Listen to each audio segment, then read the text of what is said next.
Good morning વિદ્યાર્થી મિત્રો. આપણે જોયો તો આગળ અધૂરો તો આ પાઠ ભરત.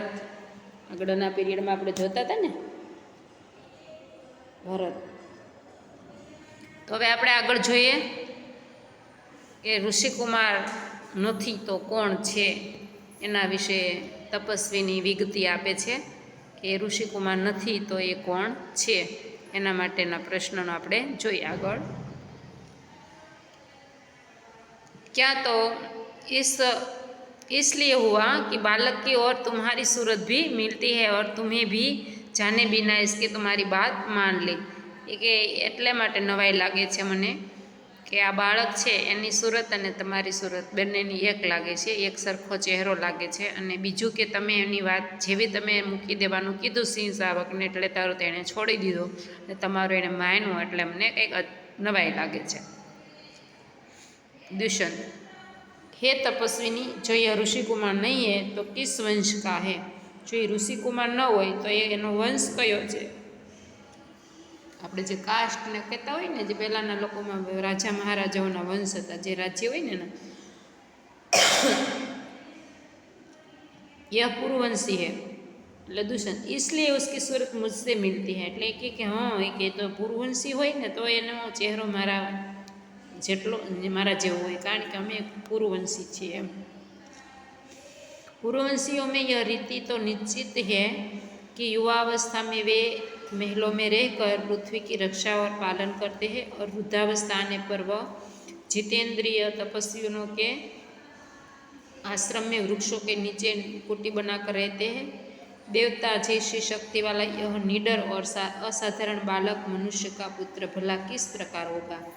કે વિચાર કરે છે કે પૂર્વવંશીની તો એવી રીતિ હોય છે કે જ્યારે યુવાન હોય ને ત્યારે એ પોતે નગરમાં રહે, રાજકાજ સંભાળે, રાજકામ, અને પોતે તેને પ્રજાનું રક્ષણ કરે.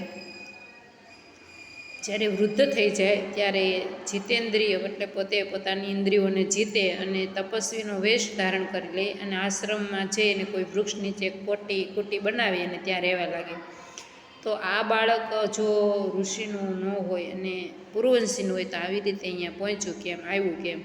देवता जैसी शक्ति वाला यह निडर और असाधारण बालक मनुष्य का पुत्र किस प्रकार होगा? અને શંકા થાય છે તો આ મારું જો બાળક હોય મારા વંશનું તો અહીંયા આવડું બાળક અહીંયા કેવી રીતે હોય? કારણ કે રાજા મહારાજાઓ તો નગરમાં રહેતા હોય અને ઋષિ મુનિઓના આશ્રમમાં બાળક પહોંચ્યું કેવી રીતે? दूसरी तपस्विनी, हे परदेसी, तेरा यह संदेह तब मिट जाएगा जब तू जान लेगा कि इस बालक की माँ मेनका नामक एक अप्सरा की बेटी है. उसी के प्रताप से इसका जन्म देव पितरी के इस तपोवन में हुआ. તમે જ્યારે જાણી લેશો ને ત્યારે તમને નવાઈ લાગશે, તમારો શંકા ત્યારે દૂર થશે. કેમ કે આ બાળક જે છે એ એક મેનકા નામની અપ્સરાની બેટીનો પુત્ર છે. એ આ દેવ પિત્તરી એટલે દેવો સ્વર્ગમાંથી જે દેવ હોય ને એનો આ પુત્ર છે, એનો અંશ છે. આ એનો જન્મ અહીંયા તપોવનમાં થયો છે. दुष्यंत मन में विचार करे, यह तो बड़े आनंद की बात सुनाई, इससे कुछ और आशा बढ़ी. उसकी माता किस राजर्षि की पत्नी है? એટલે એને વિચાર આવ્યો કે આ એક કોઈ સામાન્ય બાળક નથી, એ રાજકુમારીની પત્ની છે. પણ આ કોઈ રાજકુમાર કોણ હશે? એ મને થોડીક આશા છે કે આમાં કંઈક પોતાને લગતી કથા છે. દુષ્યંત એમ વિચારે છે. दूसरी तपस्विनी, जिस राजा ने अपनी विवाहिता स्त्री को बिना अपराध छोड़ दिया है उसका नाम मैं न लूँगी. હવે એવું હોય છે કે કોઈ પણ રાજા હોય કે કોઈ પણ પુરુષ હોય, વિવાહ કર્યા પછી પોતાની સ્ત્રીને ગમે ત્યારે છોડી દે કોઈ અપરાધ વગર, એ પુરુષને કોઈ તપસ્વીનો કે અમે નામ લેવા પણ માગતા નથી. એવા પુરુષનું વાંક હોય, ગુનો હોય અને છોડી દે એક જુદી વાત છે, પણ લગ્ન કર્યા પછી કોઈ પણ પુરુષ પોતાની સ્ત્રીને વગર વાંકે છોડી ન શકે, એ અપરાધ ગણાય છે. એટલે તપસ્વીની એમ કે છે અમે તમારે એનું નામ લેવા પણ માગતા નથી. दुष्यंत, यह कथा तो मुझ पर लगती है, भला अब इस बालक की माँ का नाम पूछूं? એ કે આ સારું જાણીતી કથા છે, મારા ઉપર હોય એવી, કારણ કે પોતે જે કર્યું હોય તો પોતાને જ ખબર હોય. એટલે એ પોતે વિચાર કરે છે કે આ કથા તો મારા પર કંઈક લાગુ પડતી એવી છે. પહેલી સ્ત્રી તપસ્વીની, હે સર્વદમન એ શકુંત લાવણ્ય દેખ. એને એમ બતાવે છે કે શકુંત લાવણ્ય દેખ, જોઈ કે આમાં હું કંઈક તારી માટે લઈ આવી છું, મોર લઈ આવવાનું કીધું હતું ને. એટલે બાળક કહા હે શકુંતલા મેરી માતા. એટલે તરત બાળક એવું પૂછે છે, એ એવું સમજે છે શકુંતલાવણ એટલે સરસ મજાનો માટેનો મોર, એનો અર્થ એવો થાય છે. પણ બાળકને તો પોતાની માનું નામ ખબર છે કે શકુંતલા મારી માં છે એવું કહેવામાં આવ્યું, એટલે એને પોતાની માનું નામ સમજાય છે. એટલે તરત એ પૂછે છે, મારી માં ક્યાં છે શકુંતલા? दूसरी तपस्विनी, यहाँ तेरी माता नहीं है, तुम इस नाम से धोखा खा गई सर्वदमन, मैंने तो कहा था मिट्टी के मोर को देख. એટલે પોતે એમ કહે છે કે હું જે માતાની વાત કરું છું એ શકુંતલની વાત કરું છું, એ તારી માતા શકુંતલાની વાત નથી કરતી, હું તો માટીના મોરની વાત કરું છું. દુષ્યંત, इसकी माँ तेरी ही प्यारी मेरी ही प्यारी शकुंतला है या इस नाम की कोई दूसरी स्त्री है? यह वृत्तांत मुझे ऐसे व्याकुल करता है जैसे मृग तृष्णा प्यासे हिरण को व्याकुल करती है. મૃગ તૃષ્ણા એટલે દૂર દૂર છે ને જંગલમાં દૂર દૂર પાણી હોય એવું લાગે, રણમાં પણ પાણી હોય નહીં, એને મૃગ તૃષ્ણા કહેવાય. અને એને હરણ હોય ને પાછળ પાછળ દોડ્યું જતું હોય. એટલે આ જે દુષ્યંતને આ કહાની છે ને એ એવી લાગે છે, આમ લાગે છે પોતાની, પણ આમ કંઈ સમજણ નથી પડતી. એટલે પોતે વિચાર કરે છે કે મારી પત્નીનું નામ પણ શકુંતલા જ હતું, અને મારે પણ આવી રીતે મેં મારી સ્ત્રીને છોડી દીધી હતી, તો કથા તો મને કંઈક જાણીતી હોય એવું થાય છે. પણ એ શકુંતલા હશે કે પછી બીજી કોઈ શકુંતલા છે, એ કે આનું વર્ણન જો કોઈ મને કહે તો ખબર પડે એવું એ વિચારે, મનમાં વિચાર કરે છે. બાળક ખુશ હો, મુझे यह मोर बहुत अच्छा लगता है. પછી બાળક બોલો મોર લે ને કે મને આ બહુ ગમે છે.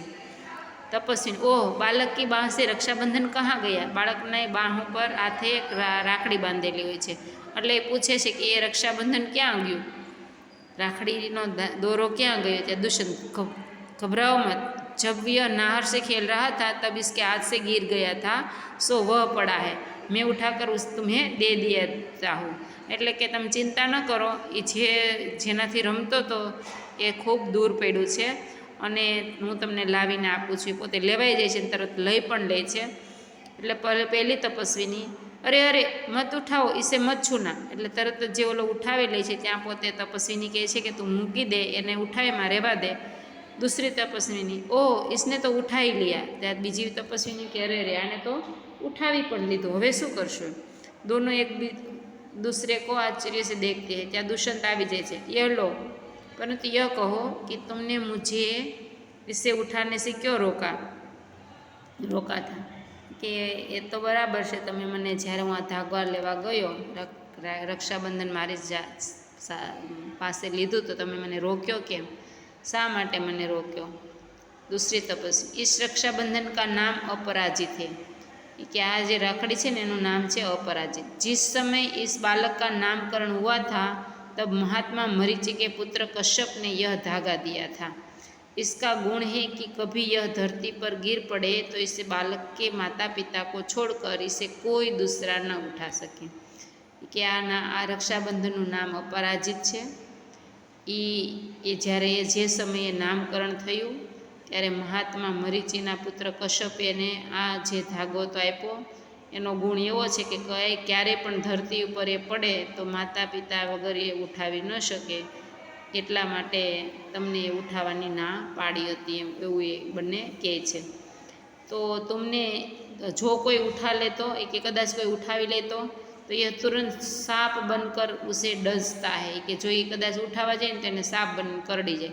दुष्यंत, तुमने कभी ऐसा होते देखा है? कि तमे क्यारे आवुं जोयुं छे? पहली तपस्वी, अनेक वार. कि आवुं तो अनेक वार थयुं छे. दुष्यंत प्रसन्न थी, ओ तो अब मेरा मनोरथ पूरा हुआ, मैं क्यों न आनंद मनावूँ. हवे तो प्रूफ થઈ ગયું દુષ્યંતને કે આ પુત્ર છે, પોતાનો જ પુત્ર છે, પોતાની પત્ની શકુંતલા એ જ એની પત્ની. તો હવે એ કે શા માટે હું આનંદ ન મનાવું, કે આ મારો જ પુત્ર છે. એટલા માટે પોતે આનંદથી બાળકને ગોદમાં લઈ લે છે અને પોતાનો જ પુત્ર છે એવું એને હર્ષ અને આનંદ અનુભવે છે. આપણે અહીંયા જોયું આ બાપ પોતે પિતા છે અને આ એમનો પુત્ર છે, દુષ્યંતનો પુત્ર ભરત. તો આ કહાની આપણે જોઈ. આગળ આપણે પ્રશ્નના જવાબ મોકલીશું. Thank you.